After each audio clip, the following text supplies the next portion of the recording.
Hello, Hoofer community, and anyone else who's joining in for this talk. My name is Adam Remus. I am an advisor for the Hoofer clubs at OutGW at the Memorial Union. I advise the Ski and Snowboard Club and the Outing clubs. So if I haven't met any of you, hi, stop down and say hey to me anytime. Today I'm going to walk you through a few of my favorite pieces of gear and a few of the stories kind of behind them or places they've been. I'm a gearhead, disclaimer. And I have a lot of gear, but I tried to pick a few of my favorite pieces that have really meant a lot to me and have taken me to really cool places. So let's begin. First off, let's start with my backpack. This is probably my favorite piece of gear that I own. A lot of you might be laughing. Yes, it's old, it's big, it's clunky. This is a Dana Design ArcFlex Terraplane. This backpack is made by Dana Designs, which is no longer a company in the works, but now, if anyone's familiar with Mystery Ranch, that is kind of the new Dana Design anyway. But this pack, I just can't get rid of it. It won't die. It's the best pack I've ever had. It's heavy, but it's super durable, bomb-proof. It carries loads like no other. I can't move on from this backpack. I absolutely love it. Lots of great storage, lots of suspension support. I think this is about just under 6,000 cubic inches, so probably around, I don't know how many liters that is. I'm trying to remember, maybe close to 80 or 90. Anyway, it holds everything I'd like it to do. The hood comes off and acts as, they call it the floating brain, but you can actually take this off and use it as like a little day pack, which is really cool. I absolutely love this backpack. I have taken this backpack everywhere with me. It has been to Greenland and back. It has been all over the United States, Wyoming, Oregon, Montana, Colorado. I worked in Idaho for a summer for the U.S. Fish and Wildlife Service, and I carried all my field gear with it every day, all day, miles and miles from the truck. It basically, I can carry 100 pounds of this backpack easily. I've taken on mountaineering trips with all my climbing gear. It does great. I absolutely love this backpack. If you can still find them online, I would say buy it. But again, technology has really changed and there's a lot of great backpacks out there, but I absolutely love this. This is an Arc'teryx ice axe holder, so that's not actually part of the backpack. That's an extra accessory. So now let's dig in the bag and find some other gear I stored in here to kind of bust out. Let's see here. Oh, this is a good one. So these are probably my second favorite pair of gear. These are my hiking boots. These are the Oslo 520 TPS 520s. Yes, they're a little bit old and kind of beat up. I need to wax them. They've been resold. They were resold by Rocky Mountain Resole in Colorado, and they've held up really great. I've had these boots for probably about 15 or 16 years. Again, they've pretty much been everywhere this backpack has been. They've been to Greenland, they've been all over the West, they've been to Canada, they've done everything with me. Nowadays, a lot of people aren't really backpacking with big boots like this, but I still love big boots like this, especially when I'm hauling a lot of gear. The support is like no other.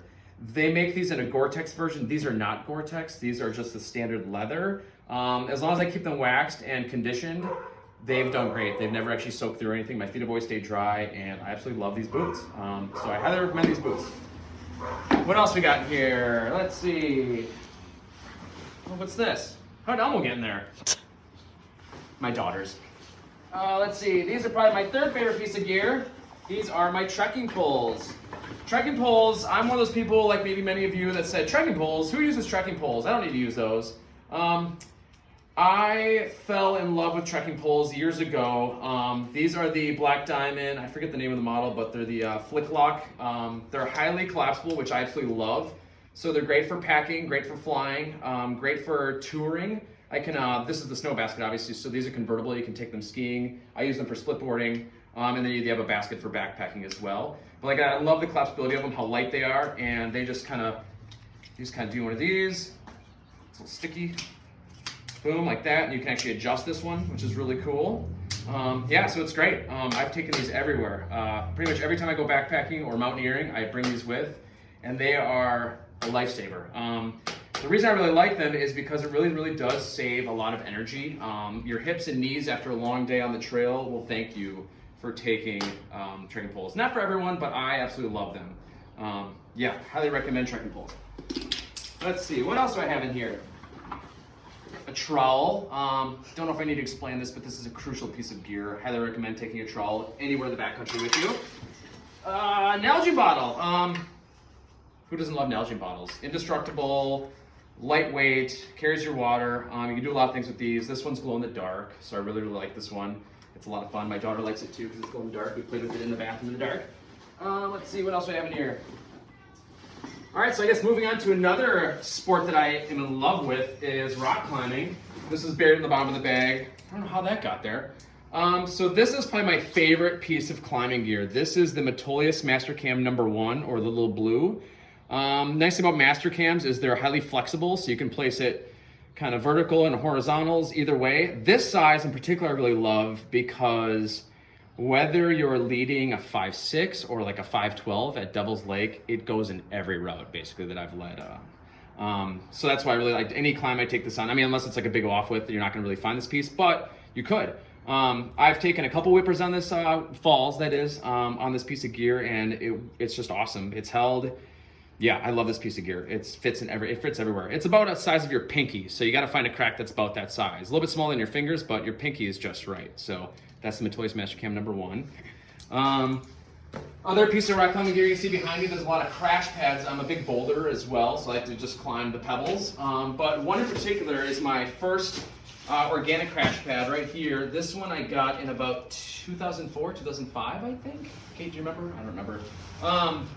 But anyway, this is one of the original organic pads when Josh Helke first started the company. My buddy Seth up in Wausau, I lived in Stevens Point for a number of years, and my friend Seth ordered a pad from Josh, and I believe it was the first commercial crash pad that Josh ever made. And I ordered this like 2 weeks later, so this has got to be in the first batch of maybe 10 or 20 pads that he ever made under the name Organic.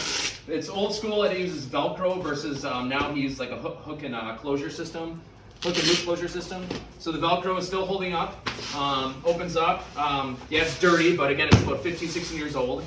Nice thing about Organic is you can customize your pads. So I wanted blue and green because those are my favorite colors.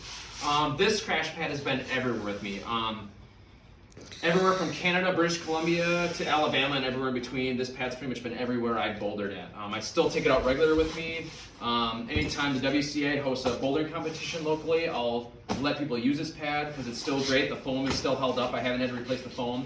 It's a little softer than some of these other pads, but I still absolutely love it. I've had to do a lot of repairs on it. You can see there's seam grip all over the place, but it's okay. It's still holding up. I love this crash pad, so highly recommend Organic crash pads. They hold up. Let's see. Snowboards. This is a spot that's really dear to me. I'm a big cross-country skier, big snowboarder, but my biggest passion in life is probably snowboarding. I picked two special boards. I have a lot of snowboards. I didn't want to go through all of them. But I picked, my split board is one that I love. For all good reasons is split boards can get you places that chairlifts can't. I love backcountry snowboarding. I love finding powder stashes, and this board allows me to do that. This is the Burton Spliff. It's part of their family tree. It's actually the first split board in the family tree line when they first came out with this line. Hey, shout out to the Hoofer Ski and Snowboard Club, a little sticker down there. This board is a nug reduction board, so that means they made it shorter and wider, but still rides like a normal size snowboard. So this is a 148, but it rides like a 158. So I don't notice any difference. And especially backcountry in the UP of Michigan, where I like to go a lot, where there's tight trees, it works great for that. I've taken out west with me a number of times. This has been to Colorado, Wyoming. I just was in Washington last month with this snowboard, and it was fantastic. It always rides great. It's combined here with the Spark hitchhiker bindings. They did a collab with Burton, so this is also a family tree binding, but it's a Spark R&D snowboard binding. So it's really easy. You just pop up that lip, pop it off, and take them both off, split the board, and then you can put it into ski mode pretty easily. So I love these bindings. Those are Spark, and that's the Burton split. I love this snowboard. Absolutely love it. If I could ride every day, I would, but it's not always backcountry around here in Wisconsin. And then this board is kind of a funny shape. Is this a park board? Yes. No, it's not. I've never ridden this board in a park. This is the Jones Storm Chaser. Over the years, I've transitioned from park riding. I still do like to ride park, but I'm more of a powder chaser these days. I just love the feeling of riding in powder. And I purchased this board a couple of years ago. I again took this board up to Washington State about a month ago, and it snowed every day on us out there. One day in particular, we woke up to 17 inches, and this board was just an absolute dream. I have never had a board ride powder so effortlessly in my life. It's unreal. So this board, it was designed by Chris Christensen. He's a surfboard shaper, and Jamie Jones reached out to him and said, hey, can you design some snowboards for me? So it's a snowboard that's based on a surfboard design, so if you can imagine, it's just like surfing, but on snow. So it really handles like crazy. It's actually got a spooned out nose. It slashes, it jumps, it does everything so amazingly, and I never dive. I never nosedive in powder. Like I can jump off a cliff and land, and the thing just wants to just rock back. It's so awesome. It's effortless. Also, a lot of you are probably like, that's so short. It is really short. This is actually a 142. So again, this board is also meant to ride a lot smaller than your normal boards. I got a 142 because I'm a light, small guy, but my wife uses it as well. So it's a nice kind of family-oriented board, but love this board.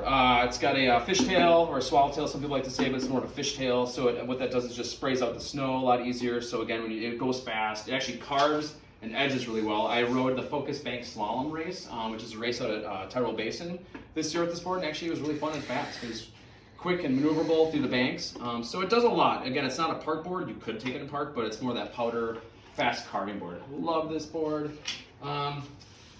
Yeah, so lots of fun toys here. Let's go to some of the big ones, since we're in the garage anyway. This is my kayak and my stand-up paddleboard. Love these two pieces of gear. I've been a kayaker, canoeer for a long time. This kayak is the Wilderness System Shaman. It's kind of a shorty.